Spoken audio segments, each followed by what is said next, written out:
அன்பான மாணவர்களே, இன்றைய தினம் டிரான்சிஸ்டர்களுடைய மிக முக்கியமான ஒரு பண்பினை பற்றி தெரிந்து கொள்ள இருக்கின்றோம். அதற்கு தொடக்கத்திலே சில அமைப்புகளை பற்றியும் விரிவாக தெரிந்து கொள்ள இருக்கின்றோம். இன்றைய வகுப்பில் ஒரு டயோடு என்பது எவ்வாறு மின்திருப்தியாக செயல்படுகிறதோ அதுபோல டிரான்சிஸ்டர் என்று சொல்லக்கூடியது ஒரு பெருக்கியாக செயல்படுகின்றது என்பதனை பற்றி நாம் பார்த்தோம். டிரான்சிஸ்டர் நிலை சிறப்பு வரைகளை பற்றியும் பார்த்தோம். அதில் முக்கியமாக அதனுடைய வெளியீட்டு சிறப்புரைகள் அவுட்புட் கேரக்டரிஸ்டிக்ஸ் என்பதனை பற்றி தெரிந்து கொள்வது முக்கியமாக இருக்கின்றது. காரணம், அந்த அமைப்பிலே வருகின்ற சில ரீஜன், சில இடங்கள் நமக்கு அதனுடைய தன்மை என்ன என்பதனை பற்றி ஒரு டிரான்சிஸ்டரின் செயல்பாட்டினுடைய செயலாக்கத்தினை தெளிவாக குறிக்கக்கூடியதாக இருக்கின்றது. இந்த டிரான்சிஸ்டர் என்பதனை பற்றி நாம் முன்னரே சொல்லும் பொழுது ஒரு முக்கியமான பண்பினை பற்றி சொன்னோம். டிஜிட்டல் எலக்ட்ரானிக்ஸ் என்ற நவீன கணின உலகத்தில், கம்ப்யூட்டர் டெக்னாலஜி என்று சொல்கின்றோமே, அந்த டிஜிட்டல் மயத்தில் பயன்படுகின்ற பல்வேறு வகையான கேட்டுகள், and gate, or gate, not gate, இவையெல்லாம் சேர்ந்து செயல்படுத்தப்படுகின்ற ஒரு யூனிவர்சல் கேட் என்று சொல்லக்கூடிய நாண்ட், நார் போன்ற கேட்டுகள் எல்லாவற்றையும் பற்றி அறிந்து கொள்வது, அவை எவ்வாறு உருவாக்கப்படுகின்றன என்றால் டயோடுகள், டிரான்சிஸ்டர்கள் கொண்டு உருவாக்கப்படுகின்றன. அப்போ ஒரு கேட் என்பது கதவு என்று ரொம்ப க்ரூடாக மொழிபெயர்த்தா கூட, இந்த கம்ப்யூட்டர் போன்ற சாதனங்கள் எல்லாம் எதனால் செயல்படுகின்றனங்கிறத நம்ம முதல்ல புரிஞ்சுக்கிறோம். அவை மிக திறன் வாய்ந்ததாக இருந்தாலும் நாம் கொடுக்கின்ற உள்ளீடுகளுக்கு தகுந்தாற் போன்ற வெளியீடுகளை பல்கி பெருகி கொடுக்கின்றன. இதை முக்கியமாக தெரிஞ்சுக்கணும். அப்போ அவை எந்த மொழியினை உணர்ந்து கொள்ள முடியும் என்று பார்த்தா, அங்கே தான் நமக்கு இந்த பைனரி என்ற தன்மை ஏற்படுகின்றது.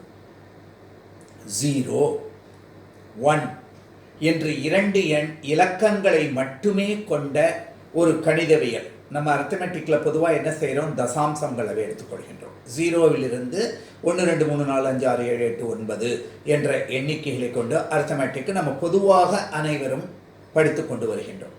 ஆனால் இந்த மிஷின் அதற்கு தேவையான அளவில் நம்ம எவ்வாறு செயல்படுத்துகின்றோம் அப்படின்னு கேட்டால், அது ஒவ்வொரு குறியீட்டு உள்ளீட்டையும் பிட் என்று சொல்லுகின்றோம்.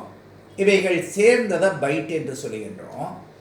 அப்போ அந்த பிட்டாக நம்ம உள்ளீடை கொடுக்கும் பொழுது எந்த குறியீட்டை வைத்து கொடுக்க முடியும்னா, பைனரி குறியீடான 0 அல்லது 1 வச்சு தான் கொடுக்க முடியும். இதற்காகவே பூலியன் என்பவர், ஜார்ஜ் பூலி என்பவர் ஒரு அல்ஜிப்ரா உருவாக்கினார். அதை பூலியன் அல்ஜிப்ரா என்று சொல்லுகின்றோம். அதெல்லாம் பின்னாடி எலக்ட்ரானிகள் மேற்கொண்டு பார்க்கும் பொழுது பார்க்க இருக்கின்றோம். எதுக்காக நான் சொல்கிறேன் அப்படின்னு கேட்டால், இந்த டிரான்சிஸ்டர் என்று சொல்லக்கூடியது ஒரு முக்கியமான பண்பினை நமக்கு கொடுக்கக்கூடியதாக இருக்கின்றது. குறைந்த உள்ளீட்டிற்கு அதிக வெளியீட்டினையும், அதிக வெளியீட்டிற்கு குறைந்த உள்ளீட்டினையும் அப்படியே இன்வெர்ட் பண்ணக்கூடியதாக இருக்கிறதுனால ஒரு நாட் கேட்டாக டிரான்சிஸ்டர் பயன்படுகின்றது. என்ன சார், சற்று புரியணுமே. அதற்கு நம்ம என்ன தெரிஞ்சுக்கணும், டிரான்சிஸ்டர் ஒரு சாவியாக எவ்வாறு செயல்படுகிறது. சாவி, கீ, டிரான்சிஸ்டர் ஆஸ் அ சுவிட்ச், அது எவ்வாறு அப்படிங்கிறத நம்ம தெளிவாக தெரிஞ்சுக்கணும். அது எந்த நிலையில் இருக்குது, தெவிட்டு நிலை, கட் ஆஃப் நிலை. இந்த 2 நிலை, saturation region, cut off region என்ற 2 நிலைகளில் செயல்படும் பொழுது அந்த டிரான்சிஸ்டர் ஆஸ் அ சுவிட்ச் என்ற ஆப்ரேஷன் கண்டிஷன் நமக்கு தெளிவாக அமைகின்றது. இது ரொம்ப ரொம்ப முக்கியமான ஒரு பகுதி. நம்ம பார்க்கும்பொழுது டிரான்சிஸ்டர் பெருக்கி, சிறப்புரைகள், இந்த பகுதியெல்லாம் ரொம்ப முக்கியம். ஆனால் இதில் அடிப்படை கருத்துருவாக்கத்தை கருத்தாக்கத்தை இங்கே தான் கான்செப்டை நல்லா புரிஞ்சுக்க வேண்டியிருக்கு. அதுக்கு தான் இன்றைய தினம் நம்ம முக்கியமாக எடுத்திருக்கோம். அங்கே பூலியன் முறைகள்லையும் பைனரி நம்பரில் டிஜிட்டல் எலக்ட்ரானிக்ஸுக்கும் நமக்கு அடிப்படை தேவைகளுக்கு தேவையாக இருக்கு. அடுத்தது இங்கே டிரான்சிஸ்டர் ஒரு சுவிட்சாக எவ்வாறு செயல்படுகின்றது, மிக எளிமையான ஆங்கிலம் கலந்து தான் நம்ம இப்போ நடத்திட்டு வரோம். இந்த பகுதி 2 பால் மாணவர்களும் தெரிஞ்சுக்கணும் அப்படிங்கிறதுக்காக. அதனால சற்றே கவனிங்க. இந்த பகுதி ஆரம்பத்திலிருந்து ஒவ்வொரு பகுதியாக நான் அடிப்படைகளை வச்சு பின்னாடி டிரான்சிஸ்டர் சுவிட்சுக்கு போகிறேன். அந்த ரீஜன்களை பற்றி நம்ம தெரிஞ்சுக்கிறது முக்கியமாக இருக்குது. அது ஒரு inverter. Transistor as an inverter, transistor as a சுவிட்ச், transistor as a not gate.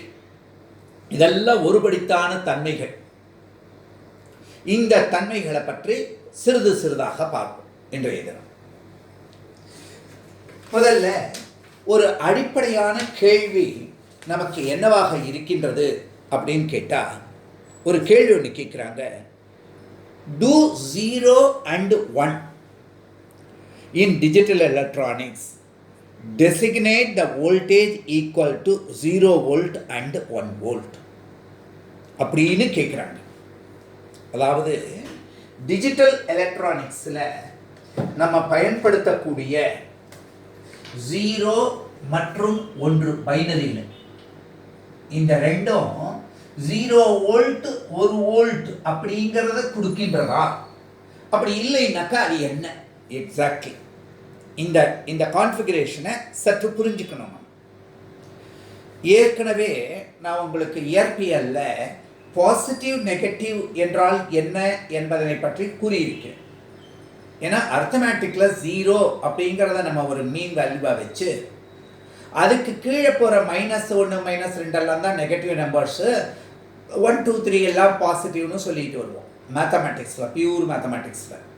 ஆனால் மேத்தமேட்டிக்கல் ஃபிசிக்ஸ், அதாவது ஃபிசிக்ஸில் வரக்கூடிய இதில் ரிலேட்டிவாக என்ன சொல்கிறோம், எது உயர்ந்த மதிப்போ அதை பாசிட்டிவ் என்றும், அதனை சார்ந்து தாழ்ந்த மதிப்புகள் நெகட்டிவ் மதிப்புகள் என்றும் நம்ம கொள்கின்றோம் அப்படின்னு சொல்லிடுறோம். அப்படியே அந்த ப்ளஸ் மைனஸ்ங்கிற கேட்டகரியை நம்ம கேட்டகரைஸ் பண்ணினோம். அதை நல்ல மனசில் வச்சுக்கணும். அதுபோல் இந்த மதிப்பு என்ன அப்படின்னு நம்ம மனசில் பதிக்கணும் அப்படின்னா லோ அப்படின்னு பதிக்கணும். இதை என்னன்னு பதிக்கணும்னா ஹை அப்படின்னு பதிக்கணும். ஸோ இந்த மதிப்புகள் இவற்றை குறிப்பது அல்ல அப்படிங்கிறது பேஸ். டிஜிட்டல் எலக்ட்ரானிக்ஸை நம்ம முக்கியமாக தெரிஞ்சிக்க வேண்டியது இந்த தன்மை. இந்த 0 வோல்ட் 1 வோல்ட்னு கிடையாது. இது லோ வேல்யூ ஹை வேல்யூ. அந்த லோ வேல்யூ ஹை வேல்யூங்கிறது எந்த லெவலில் ப்ரிஸ்கிரைப் பண்ணுறோம் அப்படிங்கிறத நம்ம பார்ப்போம். ஒரு சின்ன ஒரு படம் ஒன்று போடுறேன். இந்த படத்தை ஞாபகம் வச்சுக்கிட்டா உங்களுக்கு இந்த தன்மை புரியுங்கிற காரணத்துக்காக 3 லெவலை குறிக்கிறேன் நான். இங்கே முதல்ல இந்த வேல்யூவை லோ வேல்யூ அப்படின்னு சொல்கிறேன். இந்த லோ வேல்யூ அப்படிங்கிறது பொதுவாக எப்படி இருக்குன்னா 0.2 வோல்ட் கூட பிளஸ் ஆர் மைனஸ். அப்போ பிளஸ் ஆர் மைனஸ் 0.2 வோல்ட். இதை மனசில் வச்சுங்க எப்பொழுதுமே. 0.2 வோல்ட் கூட பிளஸ் ஆர் மைனஸ்.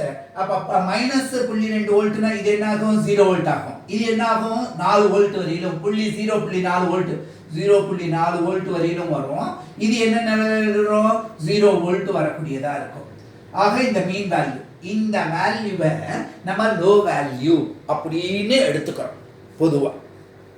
சரி சார், இப்போ ஹை வேல்யூங்கிறது எப்படி நம்ம குறிக்கலாம் அப்படின்னு பார்த்தா இதே போன்று 3 வேல்யூ எடுத்துங்க. இந்த மதிப்பு, இந்த வேல்யூவை பொதுவாக நம்ம ஹை வேல்யூ அப்படின்னு நம்ம சொல்றோம். அது என்ன சார் மதிப்பு அப்படின்னு பார்த்தோம் அப்படின்னு கேட்டா பொதுவாக இது 4 வோல்ட் அப்படின்னு எடுத்து பிளஸ் ஆர் மைனஸ் 1 வோல்ட் அப்படின்னு எடுத்தா இது என்ன வோல்ட் ஆகும்? 3 வோல்ட் ஆகும். இது 5 வோல்ட் ஆகும். அப்ப 0.2 வோல்ட்டிலிருந்து தொடங்கி இது எப்படி சார் இது வர்றது அப்படிங்கிறத அதுக்காகத்தான் நான் உங்களுக்கு வந்து அந்த டிரான்சிஸ்டர்னுடைய அவுட்புட் கேரக்டரிஸ்டிக் படத்தை வச்சு கிளியராக சொல்ல போகிறேன். அந்த நீ வோல்டேஜ் அப்படிங்கிறதெல்லாம் என்ன, அந்த இயக்கம் எங்கே ஆரம்பிக்கிறது டிரான்சிஸ்டருக்குங்கிறதுலேருந்து நீங்கள் தெரிஞ்சுக்கலாம். அப்போ பொதுவாக நீங்கள் டிஜிட்டல் எலக்ட்ரானிக்ஸில் ஹை வேல்யூ அப்படிங்கிறது எந்த இடத்துல இருக்குது அப்படிங்கிறதையும் லோ வேல்யூ அப்படிங்கிறது என்னங்கிறதையும் இந்த எளிமையான படத்தை கொஞ்சம் மனசில் இருத்துங்க. இது ரொம்ப ரொம்ப முக்கியமான ஒரு பண்பு. அதாவது ஒரு பிட் 0 அல்லது 1ங்கிறது என்ன செய்யறது? இந்த பிட் அப்படின்னு சொன்னால் கம்ப்யூட்டரில் நம்ம கொடுக்குற இன்புட்டு ஒவ்வொரு பிட்டாக கொடுப்போம். 8 பிட்டு சேர்ந்தது ஒரு பைட் அப்படின்னு எல்லாம் சொல்கிறோம். இந்த அமைப்பில் இந்த presence of absence of voltage அப்படிங்கிறத வச்சு தான் இந்த அமைப்புகள் தெரியப்படுகின்றது. இது டிஜிட்டல் எலக்ட்ரானிக்ஸில் நமக்கு முக்கியமாக தெரிஞ்சிருக்க வேண்டிய ஒரு குறிப்பு. அப்போ லோ வேல்யூ ஹை வேல்யூனா 0னா இந்த மதிப்புகள். 1ன்னு சொல்லக்கூடிய ஆன், இதை வந்து ஆஃப் ஸ்டேட் அப்படின்னு சொல்லுவோம். இதை வந்து ஆன் ஸ்டேட் அப்படின்னு சொல்லுவோம். இது திறந்த சுற்றுன்னு சொல்லுவோம். இது மூடிய சுற்றுன்னு சொல்லுவோம். ஏன் சார் மூடிய சுற்று? ஒரு மூடிய சுற்றுல தான் மின்னோட்டம் பாய முடியும். அப்போ அது ஆன் ஸ்டேட்டில் இருக்கக்கூடியது. திறந்த சுற்றுனா கீ ஓப்பன் ஆகியிருந்தது அப்படின்னா கண்டினியூட்டி கிடையாது. அதனால திறந்த அப்படின்னு சொல்லக்கூடியது எலக்ட்ரானிக்ஸ் எலக்ட்ரிக்கல் எல்லாம் நல்லா ஞாபகம் வச்சுக்கணும். அதன் வழியாக மின்னோட்டம் பாயாத அது ஆஃப் ஸ்டேட், OFF அப்படிங்கிறத நல்லா ஞாபகம் வச்சுங்க. மிக சுலபமானது. ஆனால் இந்த அடிப்படை கருத்து புரிஞ்சாதான் நம்ம கொஞ்சம் கூட கவலைப்படாமல் கணக்குகள் போடுறதுக்கோ டிஜிட்டல் பின்னாடி அந்த கேட்டுகள்லாம் நம்ம உருவாக்குவதற்கோ ரொம்ப சுலபமாக இருக்கும். முக்கியமான இன்ஜினியரிங் படிப்பு அப்படின்னா எலக்ட்ரிக்கல் எலக்ட்ரானிக்ஸ் அப்படின்னு சொல்லக்கூடிய படிப்பு, எலக்ட்ரானிக்ஸ் அண்ட் கம்யூனிகேஷன் என்று சொல்லக்கூடியது, கம்ப்யூட்டர் சயின்ஸ் என்று சொல்லக்கூடியது. இப்போ வந்து மெக்கானிக்கல் சிவெல்லாம் படித்தா சார் எல்லாத்துலேயுமே இப்போ என்ன இருக்குது? கேடு கேம்னு தான் வர்றது. Computer aided machines, computer aided operations. So இந்த அமைப்புகள் பூரா டிராயிங், கம்ப்யூட்டர் எய்டட் டிராயிங் தான் கேடுன்னு சொல்லக்கூடியது. அப்போ ஆர்கிடெக்சர் படித்தாலும், என்ன கெமிக்கல் இன்ஜினியரிங் படித்தாலும், மெட்டலர்ஜிக்கல் படித்தாலும், ப்ரொடக்டிவ் இன்ஜினியரிங் படித்தாலும், என்ன படித்தாலும் இந்த அடிப்படை எலக்ட்ரானியல் அறிவு தேவை. அப்போ அடுத்து காலேஜில் போய் நம்ம படிக்கிறதுக்கு கம்ப்யூட்டர் சயின்ஸு சம்பந்தப்பட்ட அடிப்படை அறிவுகள் இல்லாமல் இருக்கவே முடியாது. அப்போ அதனுடைய பேசிக் ஃபண்டமெண்டல் ஆனால் அவனான்னு சொல்கிறோமே அந்த அல்ஃபபெட்டு தான் இந்த டிஜிட்டல் எலக்ட்ரானிக்ஸை நம்ம இந்த பகுதிகளில் படிக்கிறது. சரி சார், இப்போ ஒரு டிரான்சிஸ்டர் எடுத்துக்கிறோம். இந்த டிரான்சிஸ்டரில் ஒரு NPN வகையை எடுத்துக்கிறோம் அப்படின்னு வச்சுங்க. இந்த இடத்துக்கு இது கலெக்டராக இருக்குது, இது வெளியில் வர்றது. அதனால் இது வந்து என்ன எமிட்டர் அப்படின்னு சொல்லியிருந்தோம், இது பேஸ்ன்னு சொல்லியிருந்தா இந்த எமிட்டரை வந்து என்ன செஞ்சுருந்தோம் அப்படின்னு சொல்கிறோம், ஃபார்வர்ட் பயஸ் பண்ணணும் அப்படின்னு சொன்னோம். அப்போ மைனஸு ப்ளஸ்ஸு மைனஸு ப்ளஸ்ஸு இப்படி கொடுத்து இந்த அமைப்பை இங்கே கொண்டு போயிருந்தோம். இதில் நம்ம ஒரு இன்புட்டு கொடுத்துருந்தோம். அப்போ இங்கே வரக்கூடிய கரண்ட்டு IB, இதில் போகிற கரண்ட்டு IC, இதில் இருக்கக்கூடியது RC அல்லது RL என்பது இதை VCC பாசிட்டிவ் அப்படின்னு கொடுத்துருந்தோம். இதை எர்த்து பண்ணியிருந்தோம். ஏன்னா கலெக்டர் நெகட்டிவ், அதாவது ரிவர்ஸ் பயஸ் அப்படின்னா இந்த N டைப் மெட்டீரியல் என்ன ஆகணும், பாசிட்டிவ் கூட சேரணும் அப்படிங்கிறது தெரியும். இதை VBE VEB என்ன சொன்னாலும் சரி. இப்போ இங்கே இருக்கிற கரண்ட்டை ICன்னு சொல்கிறோம், இங்கே இருக்கிற கரண்ட்டை IBன்னு சொல்கிறோம், இங்கே இருக்கிற கரண்ட்டை IE என்று குறிப்பிடுகின்றோம். இதெல்லாம் ஒரு டிரான்சிஸ்டருடைய அமைப்பு. சரி சார், இதில் அவுட்புட் கேரக்டரிஸ்டிக் படம் எப்படி வந்தது? இங்கே தான் நம்ம இந்த ரீஜனை ரொம்ப நல்லா தெரிஞ்சுக்கணும். 0ங்கிறதுல ஆரம்பித்து நம்ம எதுக்கும் நடுவில் போடுறோம் VCE, கலெக்டருக்கும் எமிட்டருக்கும் இருக்கக்கூடிய வோல்ட்டுகள். இந்த மதிப்புகள் மாறுறதுனால நமக்கு IC அந்த அவுட்புட் கரண்ட்ல ஏற்படக்கூடிய இது என்ன மதிப்பில் இருக்கு, மில்லி ஆம்பியர் மதிப்பில் இருக்கு. இதுல மாறக்கூடிய மதிப்புகள் எப்படி இருக்கும் அப்படின்னு பார்க்கணும். சரி சார், இந்த அமைப்பு எப்படி வந்தது நல்ல கவனிப்பு. இந்த மதிப்பு எப்படி வந்ததுன்னு பார்த்தா, இங்கேருந்து தொடங்கி ஒரு குறிப்பிட்ட எல்லை வரையிலும் எந்த இயக்கமும் இல்லாம இது இவ்வாறு செல்கின்றது. அதாவது ஐபி என்பது ஒவ்வொரு குறிப்பிட்ட மதிப்புக்கு பார்க்கும்போது 0 என்று இருக்கும் பொழுது, ஐபி என்பது 0 மில்லி ஆம்பியராக இருக்கும் பொழுது இந்த பகுதி வந்தது. அப்ப இதுவரை இந்த எந்த வோல்டேஜுக்கு அப்புறம் இதனுடைய தன்மைகள் ஐபி அப்படிங்கிறது இப்ப 1 வோல்ட் அப்படியே 1 மில்லி ஆம்பியர் அப்படின்னு வந்திருந்தா இது என்ன ஆயிருக்கு, இப்படி போய் இந்த மாதிரி வந்தது. IP equal to 1 milli ampere. இதுக்கு அடுத்தது ஐபி ஈக்குவல் டு 2 மில்லி ஆம்பியர்னா இந்த மதிப்பை பாருங்க, இப்படியே சென்று இப்படி போகின்றது. IB equal to 2 milli ampere. அடுத்த பகுதி பார்க்கிறோம். IB equal to இந்த மதிப்பு பாருங்க எப்படி ரேபிடா போறது அப்படிங்கறதுல இந்த மதிப்பா போய் இப்படி போகின்றது. IB equal to நான் நல்லா பெருசா போடுறேன் 3 milli ampere. IB equal to 4 milli ampere அப்படின்னு எடுக்கிறோம்.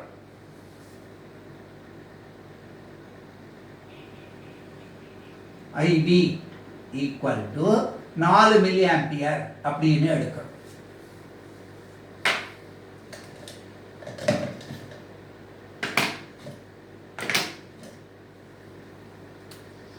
இந்த 4 மில்லி ஆம்பியருக்கு வரும்போது இந்த தொடர்பு இப்படி வர்றது அப்படின்னு பார்க்கணும்.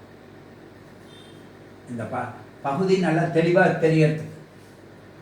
அப்ப நமக்கு இங்க என்ன உண்டாருது அப்படின்னு பார்க்கணும். இப்ப இந்த பகுதி இருக்கு பாத்தீங்களா, இந்த பகுதிகளை நம்ம என்னன்னு சொல்றோம்னா கட் ஆஃப் ரீஜன் அப்படின்னு சொல்றோம். ஒரு குறிப்பிட்ட மில்லி ஆம்பியர் மதிப்பு வரையிலும் நமக்கு எந்த அமைப்பும் இல்லை. இந்த மதிப்புகளுக்கு தான் நம்ம என்ன பேர் கொடுக்கிறோம், கட் ஆஃப் ரீஜன்.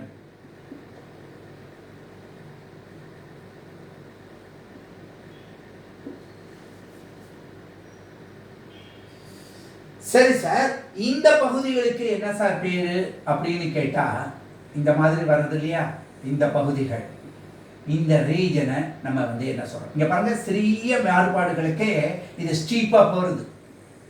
இந்த பகுதிகள், இந்த ரீஜனை நல்லா தெரிஞ்சுங்க. இந்த ரீஜனுக்கு சேச்சுரேஷன் ரீஜன், தெவிட்டிய பகுதி, saturation region.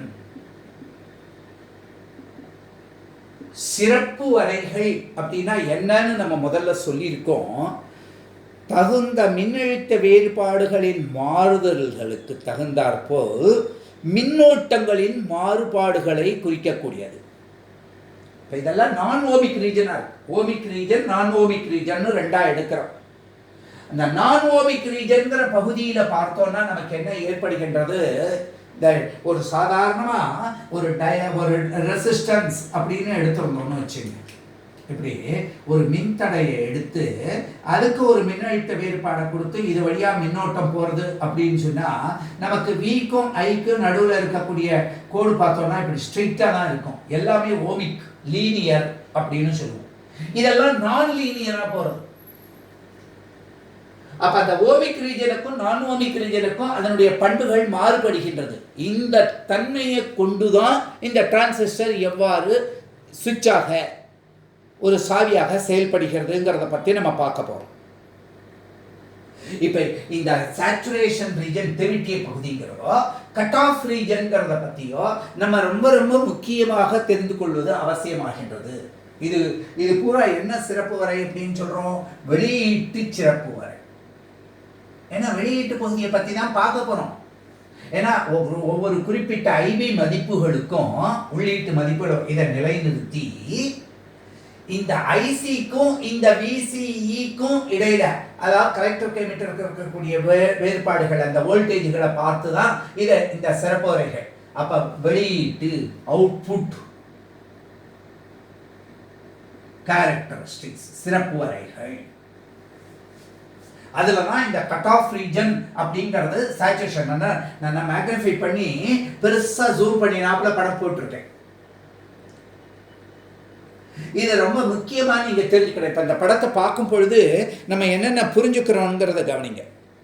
When VCE is increased above 0 voltage, the IC increases rapidly. இந்த இடத்துக்கு IC மதிப்பு இதில் போகிறது ரேப்பிடாக போகிறது தொடக்கத்தில். And to a saturation value almost independent of IB. இந்த VC கொஞ்சம் கொஞ்சமாக 0லேருந்து வரும்போது ஆரம்பத்தில். அப்போ இந்த ரீஜனை தான் இங்கே பாருங்கள் மொரார்லெஸ் ஸ்ட்ரிக்டாக இப்படி போறாப்புல போகிறதுனால இந்த பகுதியை மட்டும் நம்ம எடுத்து பார்த்தோம்னாக்கா இப்படி போகிறது. இந்த பகுதி ஓமிக் ரீஜன் அப்படின்னு சொல்கிறோம் நம்ம இந்த ரீஜனை தான். இந்த ஒரு குறிப்பிட்ட வோல்டேஜுக்கு மேலே இது மாறுறதுங்கிறோமே அந்த இடத்தான் நம்ம வந்து என்ன சொல்கிறோம் அப்படின்னா நீ வோல்டேஜ். இது ஒவ்வொரு டிரான்சிஸ்டருக்கும் அது செய்யப்பட்ட பொருளை சார்ந்து அந்த நீ வோல்டேஜ் வேல்யூ மாறுறது. இந்த டிரான்சிஸ்டர்ங்கிறது நான் முன்னாடியே சொல்லியிருக்கேன், ஜெர்மானியம் சிலிக்கான் போன்ற பொருள்களை கொண்டு நம்ம பயன்படுத்துகிறோன்னு. அப்போ அந்த ஒவ்வொன்றுத்துக்கும் அந்த நீ வோல்டேஜ் மதிப்பு மாறுறது. அதை கொண்டு அந்த டிரான்சிஸ்டரை நம்ம கேரக்டரைஸ் பண்ண முடியும். அப்போ transistors are always operated above this particular region. இந்த நீ வோல்டேஜுங்கிற ரீஜனுக்கு மேலே தான் நம்ம வந்து அந்த புள்ளி தொடக்க புள்ளி அந்த நீ வோல்டேஜுக்கு மேலே இருக்கக்கூடிய வோல்டேஜ் இப்போ இது வரையிலும் வர்றதுன்னா இந்த நீ வோல்டேஜுக்கு மேலே இருக்கக்கூடிய வோல்டேஜுகளில் தான் நம்ம இதனுடைய தன்மைகளை பார்க்க முடியும். சரி சார், உதாரணத்துக்கு பார்க்கணும் அப்படின்னு எடுத்துக்கிட்டோம்னு வச்சுங்க. இப்போ இந்த இடத்துக்கு ஒரு டெல்டா ஐசி வேல்யூ எடுத்துக்கிறோம். இந்த இடத்துக்கு இந்த இடம் இப்படி வர்றது. அப்போ இதுக்கு கரஸ்பாண்டிங்காக இந்த இடத்துல பார்த்துருந்தோம்னா இந்த மதிப்புக்கு IC1 மதிப்புக்கு அப்போ இந்த வித்தியாசம் என்ன? இதுதான் டெல்டா ஐசி. அப்போ இந்த மதிப்புக்கு நேராக எடுத்திருந்தா இதுக்கு நடுவில் இருக்கிறது என்ன? Delta VCE. அப்போ டெல்டா ஐசிங்கிறது இந்த பகுதி. இந்த மாறுபாட்டுக்கு தகுந்த இந்த மாறுபாட்டின் காரணமாக அங்கே ஏற்படுத்தியிருக்கின்ற மாறுபாடு என்ன? சிறிய அளவு. அப்போ இதே பெருசாக வந்திருந்தா ஸ்லோப்புக்கு அதுக்கு தகுந்தாப்புல மாறுபாடு ஏற்பட்டிருக்கும். இந்த மாறுபாடுகளை தான் நம்ம வந்து இங்கே எடுக்க வேண்டியிருக்கு. அப்போ ரெண்டு ரீஜனை பற்றி சொல்கிறோம், கட் ஆஃப் ரீஜன் என்பதனை பற்றி சொல்கிறோம். கவனிங்க. A small collector current IC exists even after the base current IB is reduced to 0. நல்ல கவனிக்கணும். இந்த பகுதிகளில் ஐபியை நம்ம ஜீரோவாக்கினா கூட ஒரு கலெக்டர் கரண்ட் இந்த அளவுக்கு இங்க எக்ஸிஸ்ட் ஆகுது. This current is due to the presence of minority carriers across the collector base junction. Minority carrier majority கேரியர்னா என்ன சார் அப்படின்னா, ஒரு PN வகை குறைக்கடத்திகளை நம்ம எடுக்கும் பொழுது P வகை அப்படிங்கிறதுல பியூர் ஜெர்மானியத்தில் பென்டாவலண்ட் இம்பியூரிட்டிஸை சேர்த்தா N வகை கண்டக்டர் கிடைக்கும், எலக்ட்ரான் எக்ஸஸாக இருக்கும். அதே ட்ரைவலண்ட் குறைக்கடத்திகளை சேர்த்தா ஹோல்ஸ் எக்ஸஸாக இருக்கும். அப்போ P வகை குறைக்கடத்தியில் ஹோல்ஸ் எக்ஸஸாக இருக்குது, எலக்ட்ரான்ஸு மைனாரிட்டி கேரியர். N வகை குறைக்கடத்தியாக இருந்தது அப்படின்னு சொன்னால் அங்கே எலக்ட்ரான் எக்ஸஸாக இருக்குது, ஹோல்ஸு மைனாரிட்டி கேரியர்ஸ். அப்போ மெஜாரிட்டி கேரியர்ஸினுடைய போக்க வச்ச செயல்பாடுகளை பார்க்கும் பொழுது மைனாரிட்டி கேரியர்ஸும் இருக்குது இல்லையா? இப்போ ஒரு உதாரணத்துக்கு நம்ம சொல்கிறோம், பாகுபாடை பற்றி பேசல. இந்தியா அப்படின்னா மெஜாரிட்டிஸ் ஹிந்துஸு, மைனாரிட்டிஸ் முஸ்லீம்ஸ்னு எடுத்தோம் அப்படின்னா, பாகிஸ்தான் எடுக்கும்போது அந்த மெஜாரிட்டி முஸ்லீம்ஸாக இருக்காங்க, மைனாரிட்டி ஹிந்துஸ். ஆனால் எல்லா இடத்துலையும் எல்லாரும் இருக்காங்க. அது போன்று தான். அப்போ இதைத்தான் நம்ம வந்து முக்கியமாக சொல்கிறோம். இந்த கரண்ட் அந்த ஒரு மினிமம் ஐசி வேல்யூ இருக்கே, ஐபி 0வாக இருந்தால் கூட இந்த கீழே ரெட் லைன் கொடுத்துருக்கிறதுல பாருங்கள், அந்த மதிப்பே இருந்தால் கூட the current is due to the presence of minority carriers across the collector base junction and that is called surface leakage current. பரப்பில் கசியும் மின்னோட்டம். This region is also called cut-off region. அதைத்தான் நம்ம அந்த சேப்பு கோடுகள் போட்டு சாவி கோடுகள் போட்டு காமிச்சிருக்கோம். Because the main collector current is cut off. The main value cut off ஆயிருக்கு. அதனால் அதுக்கு கலெக்டர் கரண்ட். இந்த விஷயங்களை நீங்கள் கம்பல்சரியாக ஞாபகம் வச்சுக்கணும். நீ வோல்டேஜுங்கிறத சொன்னேன், இந்த சேச்சுரேஷன் ரீஜன்கிறத சொன்னோம், கட் ஆஃப் ரீஜன்னா என்ன அப்படிங்கிறத பற்றி சொன்னோம். இப்போ இந்த தன்மைகளையும் முன்னாடி இந்த ஹை வேல்யூ லோ வேல்யூ சொன்னதையும் மனசில் வச்சுக்கிட்டிங்கன்னா இப்போ அடுத்தது ஒரு டிரான்சிஸ்டர் எப்படி ஒரு சுவிட்சாக சாவியாக செயல்படுகிறது. டிரான்சிஸ்டரானது தெவிட்டிய அதாவது சேச்சுரேஷன் நிலை மற்றும் கட் ஆஃப் வெட்டு நிலை. கட் ஆஃப்னாக்கா தமிழில் என்ன சொல்கிறோம்? வெட்டு நிலைன்னு சொல்கிறோம்.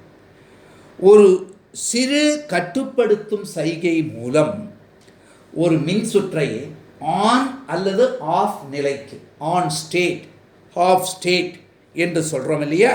அப்போ எலக்ட்ரானிக்கல் சாவியாக ஒரு சுவிட்சாக செயல்படக்கூடிய தன்மை பெற்றது. இதை முதல்ல ஒரு வரையறையாக சொல்கிறோம். அப்போ சேச்சுரேஷன் நிலை தெவிட்டு நிலை அல்லது அப்போ சேச்சுரேஷன் நிலையில் இருக்கும் பொழுது அது ஆன் நிலை என்ற நிலையில் இருக்கு. கட் ஆஃப் ரீஜனில் இருந்தது அப்படின்னு சொன்னால் அது ஆஃப் ஸ்டேட், திறந்த சுற்றாக, அது மூடிய சுற்றாக செயல்படுகின்றது அப்படிங்கிறத பார்க்கணும். சரி, இப்போ ஒரு டிரான்சிஸ்டர் சுவிட்சாக செயல்படுறதுக்கு உண்டான வரைபடத்தை போடுவோம். அந்த விளக்கங்களை பாயிண்ட் பை பாயிண்ட் நான் எழுதுகிறேன், நல்ல குச்சிங்க. இது ஏன் நம்ம இப்படி நோட்ஸ் கொடுக்கறது மாதிரி பாடம் நடத்துகிறோம் அப்படின்னு சொன்னால் இதனுடைய கருத்தாய்வினை இப்போ நம்ம பார்த்துட்டோம். ஆனால் அந்த ஸ்டெப் பை ஸ்டெப்பு புரியறது தான் அது அப்படியே திருப்பி இது ஒரு முக்கியமான கேள்வியாக இருக்குது நமக்கு போர்டு எக்ஸாமினேஷன்லையும். இந்த மதிப்பை பற்றி பார்ப்போம். பொதுவாக ஒரு டிரான்சிஸ்டர் சுவிட்ச் வரைபடம் எப்படி இருக்குதுன்னு பார்த்தா நம்ம எப்பொழுதும் எடுத்துக்கிறது தான் ஒரு பேஸுங்கிறத எடுத்துக்கிறோம். இதுலேருந்து என்பிஎன் டிரான்சிஸ்டர் எடுத்திருக்கோம். எமிட்டர் இங்கே வந்திருக்கு, இந்த இடத்துல கலெக்டர் அப்படிங்கிறது இப்படி வந்திருக்கு. இது ஒரு டிரான்சிஸ்டர். இதை எப்படி நம்ம பெருசுப்படுத்துகிறோம் அப்படின்னு பாருங்க. இப்போ இதுக்கு இந்த பேஸுக்கு ஒரு ரெசிஸ்டன்ஸ் கொடுக்குறோம், ஆர்பி அப்படின்னு சொல்லி. இந்த ரெசிஸ்டன்ஸ்லேருந்து இந்த எமிட்டர் பேஸு என் டைப் அப்படின்னு சொன்னால் அது நெகட்டிவ் பாசிட்டிவ் நெகட்டிவ் பாசிட்டிவ் இப்படி பயஸ் கொடுக்குறோம். நல்லா கவனிச்சு பாருங்கள், மைனஸு ப்ளஸ்ஸு. அப்போ இதுலேருந்து இப்படி போகும். அதனால் இந்த இடத்துல ஒரு ஐபிங்கிற கரண்ட்டு எப்படி இருக்கும் அப்படின்னு எடுத்துக்கிறோம். இது விபிஇ அப்படிங்கிறத எடுத்துக்கிறோம். இப்படி எடுத்துக்கிறோம். எப்பொழுதுமே இந்த எமிட்டர் ஜங்ஷன் அப்படிங்கிறத எர்த்து பண்ணும். அங்கங்கே அந்தந்த தன்மைகளை முடிச்சுக்கணும். அப்படி முடிச்சுக்கிட்டோன்னா ஈஸியாக புரிஞ்சுக்கலாம். இப்போ இந்த அமைப்புகளுக்கு இடையில தான் நம்ம என்ன கொடுக்க போகிறோம் அப்படின்னு சொன்னால் வி இன்புட் எவ்வளோ வோல்டேஜ் அப்படிங்கிறத நம்ம பார்க்குறோம். அதனால வி இன் அப்படிங்கிறதா எடுத்துக்கிறோம். சரி சார், இப்போ இதுக்கு வெளியில் என்ன இருக்கு? ஆர்சி அப்படிங்கிற கலெக்டர் ரெசிஸ்டன்ஸ், லோட் ரெசிஸ்டன்ஸ் சொல்லியிருக்கோம். அது இப்போ இதை பயஸ் பண்ணணும். இது என் வகை. இப்போ எதிராக்க இது கொடுக்கணும், சார்பு கொடுக்கணும். அப்போ இந்த இடத்துட்ட plus minus plus minus plus minus இதைத்தான் நம்ம எடுத்துக்கிறோம். இதைத்தான் விசிஇ அப்படின்னு குறிப்பிடுகின்றோம். இங்கே இருக்கிற கரண்ட்டை நம்ம ஐசி என்று குறிப்பிடுகின்றோம். அந்த மாறுபாடு தான் எப்படி போகிறது. இப்போ நம்ம இது ப்ளஸ்ஸு இது மைனஸ்ன்னு கொடுத்துருக்கோம். இது கொடுத்தாலும் கொடுக்காட்டாலும் அதான் உங்களுக்கு தெரியும், இருந்தாலும் அதை போடுறோம். அப்போ ப்ளஸ்லேருந்து போகிறதுனா இங்கே இவ்வாறு குறியீடு போடும். இங்கே இப்படி போட்டுருக்குறது, இங்கே இப்படி அம்புக்குறியானது ஐசிக்கு இப்படி போடப்பட்டிருக்கு. இப்போ இதுக்கு வெளியில நமக்கு என்ன கிடைக்கின்றது? இந்த வோல்டேஜ் மதிப்பு கிடைக்கின்றது. இந்த இடத்துல போட்டாலும் இதை வி அவுட் என்று சொல்லுகிறோம். ரொம்ப வோல்ட் மீட்டர்களில் அளக்கக்கூடியது. அங்கே வி இன் என்று எடுத்தோம் இந்த அமைப்பு. இப்போ பொதுவாக இது இடத்துக்கு போகிறது. இந்த இடத்துக்கு இருக்கக்கூடிய மின்னோட்ட மதிப்பு என்ன? ஐஇ என்பதாக இருக்கிறது. எமிட்டரில் போகிற கரண்ட்டுக்கு ஐஇ என்று குறிப்பிடுகின்றோம். இதை கொஞ்சம் தெளிவாக புரிஞ்சுக்கணும். இப்போ நான் இதை 2 வகையாக எழுத போகிறேன். என்ன சார் அப்படின்னா, presence of DC source at the input, அது ஒரு பகுதி. அதாவது presence of first part, presence of DC source at the input.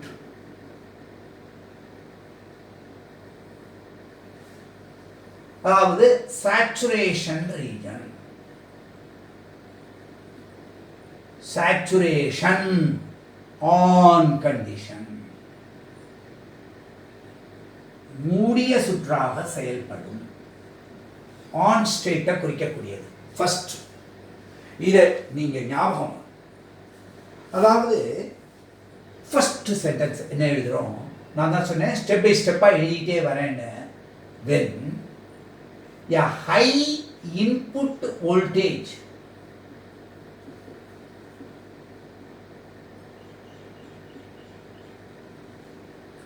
High வோல்டேஜ்னு சொன்னால் நான் என்ன சொன்னேன்? +5 வோல்ட் அது வரையிலும் இருக்கக்கூடியது. அந்த வி இன் அப்படின்னு சொல்கிறோமே, இந்த மதிப்பு +5 வோல்ட், அதாவது 4 வோல்ட் வரையிலும் கொடுத்து ±1 வோல்ட்னு கொடுத்தா 5 வோல்ட் வரையிலும் இருக்கக்கூடியது. is applied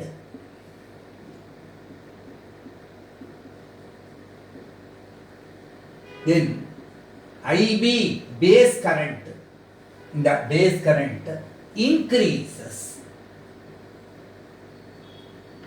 இதை ஃபர்ஸ்ட் பாயிண்ட், இதை முதல்ல ஞாபகம் வச்சு. இதனால என்ன ஆகும் அப்படின்னு பார்த்தா, in turn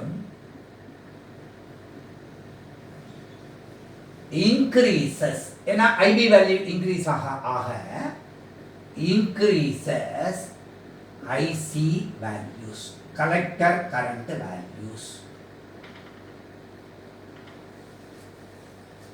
in turn increases இந்த IB, இது அப்படியே இருக்கு. IB அதிகமானா IC அதிகமாகும். in turn increases IC values. இதனால என்ன ஆகிறது? the transistor moves into saturation region. அப்படியே படுக்கை கோடுகள்லாம் போட்டிருந்தோம் இல்லையா? saturation region. first point என்ன சொல்றோம்? saturation, when a high input voltage is applied, then IB increases, in turn increases IC value. The transistor moves into saturation region. இதுதான் 3வது step. இப்போ 4வது என்ன சொல்றோம் அப்படின்னு கேட்டா, the increase in current, the increase in collector current increases voltage drop across அந்த bulb மின்தடை இருக்கு இல்லையா? RCங்கிறது. இப்போ ஐசி வேல்யூ ஜாஸ்தி ஆச்சுன்னா, இது வழியா ஐசி வேல்யூ ஜாஸ்தி ஆச்சுன்னா ஐசி இன்டூ ஆர்சிங்கிற வோல்டேஜ் ஜாஸ்தி ஆகிடும் இல்லையா? அப்போ இந்த சுற்றுல ஆர்சி ஜாஸ்தி ஆச்சு அப்படின்னு சொன்னா, அப்போ increases voltage drop across. Voltage ட்ராப்னா என்ன? வோல்டேஜ் டிஃபரன்ஸ், மின்னழுத்த வேறுபாடு ஆர்சிக்கு நடுவில் அது ஜாஸ்தியா. அதனால எப்ப ஒரு மொத்த அமைப்புல இந்த பகுதி மதிப்பு ஜாஸ்தி ஆச்சுன்னா இந்த மதிப்பு நாவும் குறையும். அதைத்தான் இங்க சொல்றோம். thereby, இந்த வார்த்தையை புரிஞ்சுங்க, thereby lowering தி அவுட்புட், இந்த கடைசியிலையும் நம்ம சொல்ல போறோம், அவுட்புட் வோல்டேஜ் இது ஜாஸ்தி ஆயிட்டே போய் output voltage close to 0.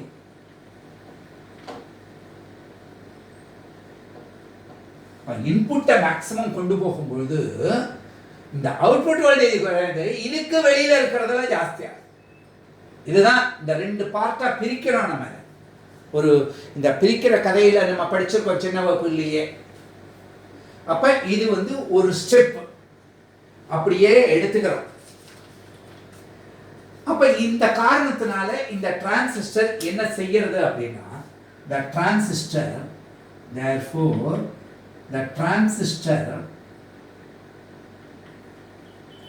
acts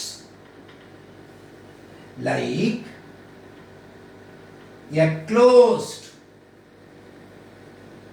switch. ஒரு சுவிட்சை க்ளோஸ் பண்ண என்ன ஆகும் அப்படின்னு கேட்டா ஆன் கண்டிஷனுக்கு போகும். equivalent to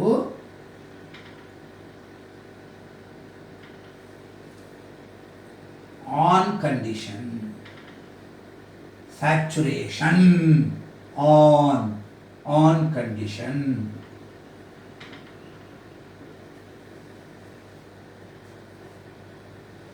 சரி சார், இது ஃபர்ஸ்ட் ஸ்டேஜ். இப்போ அதுக்கு அடுத்த ஸ்டேஜ் நம்ம பார்க்கணும். அந்த ஸ்டேஜ் எந்த முறையில் செயல்படுறது, ஆப்சன்ஸ் ஆஃப், ரெண்டாவது பாயிண்ட்டை நம்ம பார்க்கணும்.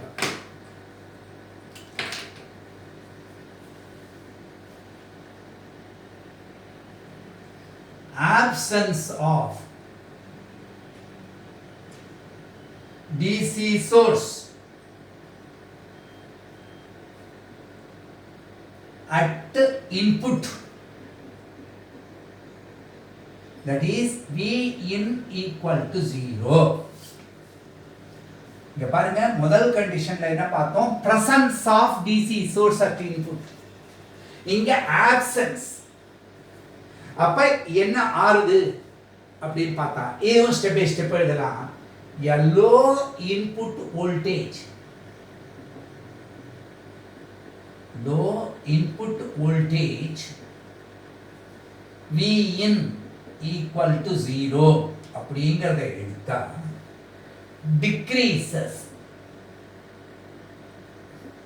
the base current. அப்படியே அங்க இருக்கிற சென்டென்ஸ்க்கு அப்படியே ஆப்போசிட் சென்டென்ஸை எழுது. base current IB in turn அங்க இருக்கிறது மாதிரி in turn decreases IC. அதனால கலெக்டர் கரண்ட் என்னது, டிக்ரீஸ் ஆகுது. இதனால the transistor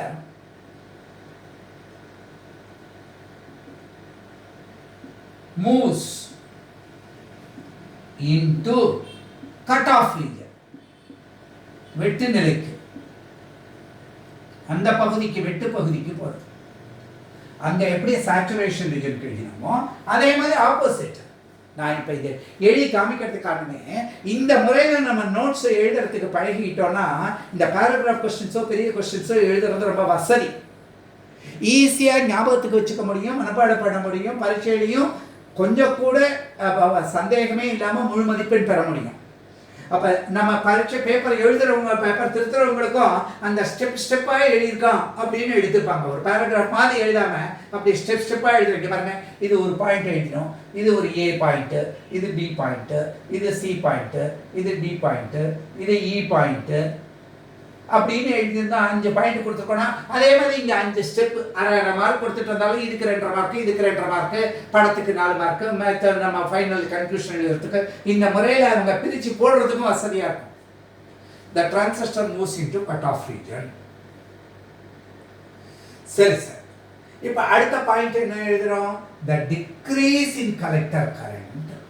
இங்க நடக்கிறது என்ன, the decrease in collector current IC decreases drop across RC. என்ன டிராப்பு? Voltage drop. ஏன்னா ஐசி வேல்யூ குறைஞ்சதுன்னா ஆர்சி வேல்யூ குறையுது. அதனால என்ன ஆறுது அப்படின்னு பார்த்தா thereby increasing output voltage. இது ஆர்சிக்கு அப்படியே 0 வரையிலும் குறைச்சறதுனால அவுட்புட் வோல்டேஜ் என்ன ஆயிடுது? அப்படியே ஃபுல் வேல்யூக்கு வந்துடுது. Close to 5 volt. நம்ம 5 வோல்ட் அங்க கொடுத்தோம் இல்லையா, அந்த அளவுக்கு. அங்க எப்படி அவுட்புட் வோல்டேஜ் 0 ஆச்சு, க்ளோஸ் டு 0. ஐசி ஆர்சில இன்க்ரீஸ் ஆச்சு. இங்க ஐசி குறைஞ்சு ஆர்சில கிடைக்கக்கூடிய இந்த ஆர்சிக்கு நடுவில் கிடைக்கக்கூடிய வோல்டேஜ் டிராப் குறையிறதுனால அவுட்புட் வோல்டேஜ் ஜாஸ்தியா தெரியுது. Now, energy can neither be created nor be destroyed. Law of conservation of energy always holds good. The transistor என்னவா செயல்படும்? Transistor acts as an இங்க எப்படி closed switch இருந்ததோ அதுக்கு ஆப்போசிட் open switch.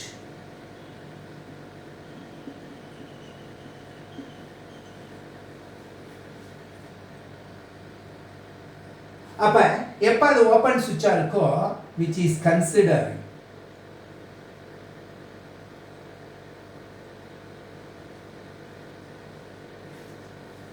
as என்ன condition? இங்க ஆன் கண்டிஷன் மாதிரி the off condition.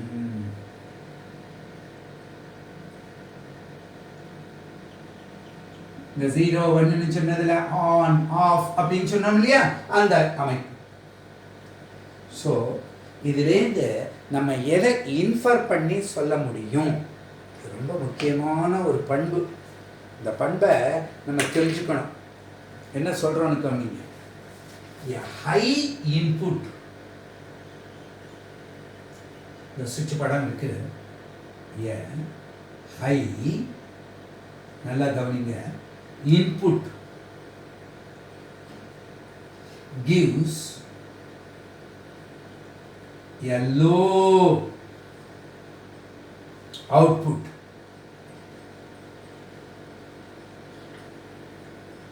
and a low input. A low input gives a high output. இதுதான் நம்ம மேனிஃபெஸ்ட் பண்ணக்கூடிய விஷயம். இதிலேருந்து what we manifest from this, what do we infer அப்படின்னு பார்த்தா, a high input gives a low output and a low input gives a high output. அதானே ஒரு not கேட்டு. ஒரு நாட் கேட் எடுத்தோம் அப்படின்னு சொன்னால் எப்படி நம்ம படம் போட்டு காமிக்கிறோம். நாட் கேட்டில் இந்த நாட் கேட்டுக்கு இந்த இடத்துக்கிட்ட ஒரு புள்ளியை வச்சு காமிப்போம். அப்படி போட்டால் டையோடு, இப்படி போட்டால் நாட் கேட்டு. இப்போ இதில் 0 கொடுத்தா இங்கே 1 கிடைக்கும், இங்கே 1 கொடுத்தா இங்கே 0 கிடைக்கும். அப்படியே இன்வெர்ட்டர். அப்போ டிரான்சிஸ்டர் அந்த மாதிரி it can be used as an inverter. The output voltage is opposite to the applied input voltage. அப்படியே ஒரு இன்வர்ஷன் கிடைக்கிறது பாருங்க. ஒரு டிரான்சிஸ்டரில் எப்படி ஒரு தன்மை, the voltage levels, இதை எப்படி நம்ம புரிஞ்சுக்க முடியும்னா அந்த 2 ரீஜன், இந்த 2 ரீஜன் எங்கே கிடைச்சது? சேச்சுரேஷன் ரீஜன் தெவிட்டிய நிலைங்கிறதோ அல்லது கட் ஆஃப் ரீஜன் என்று சொல்லக்கூடியதெல்லாமோ நமக்கு ஒரு டிரான்சிஸ்டருடைய கேரக்டரிஸ்டிக்ஸ்லேருந்து கிடைச்ச ஒரு பண்பு. அந்த பண்புகளை வச்சு தான் இந்த தன்மைகளை பற்றி நாம் தெரிந்து கொள்ள முடிகின்றது. ஆக இன்றைய தினம் நம்ம ஒரு டிஜிட்டல் ஆன் ஆஃப் ரீஜன் என்ன, அடுத்தது ஒரு அவுட்புட் கேரக்டரிஸ்டிக்ஸில் இருக்கக்கூடிய saturation region, cut off region, தெவிட்டிய நிலை, வெட்டு நிலைகள் என்ன அப்படிங்கிறத பற்றி பார்த்தோம். அப்புறம் ஒரு டிரான்சிஸ்டர் ஆஸ் அ சுவிட்ச் எப்படி அந்த சர்க்யூட்ரி அமைஞ்சிருக்கு, அதனுடைய ஆக்டிவிட்டீஸ், அதாவது எந்த முறையில் அந்த ப்ரொசீஜரில் நடக்கிறது. இங்கே ஒரு 5 பாயிண்ட் கொடுத்தோம். ஆன் ரீஜனுக்கு, ஆஃப் ரீஜனுக்கு அதை கரஸ்பாண்டிங்காக கொடுத்துருக்கோம். இந்த தன்மைகளை படிச்சிங்கன்னா உங்களுக்கு நல்லா புரியும். நன்றி.